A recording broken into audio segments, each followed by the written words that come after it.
جناب محمد ساحل رضا صاحب دہلی سے عرض کرتے ہیں، السلام علیکم ورحمۃ اللہ تعالی وبرکاتہ۔ حضرت کی بارگاہ میں سوال عرض یہ ہے کہ زید کے گھر کے آس پاس کوئی سنی مسجد نہیں ہے، سب دیوبندیوں کے مساجد ہیں، لہذا ان کی اذان کا جواب دینا کیسا ہے، اور اگر ثواب پانے کی نیت سے جواب دے گا تو کیا اسے ثواب ملے گا؟ رہنمائی فرما دیں۔ جناب محمد ساحل رضا صاحب، وعلیکم السلام ورحمۃ اللہ وبرکاتہ۔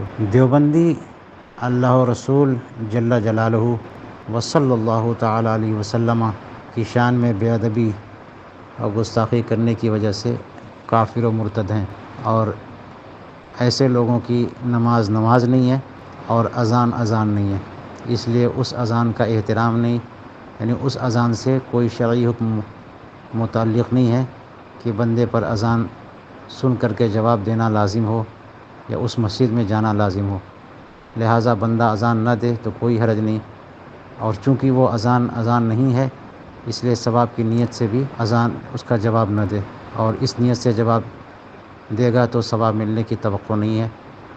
واللہ تعالی اعلم بالصواب۔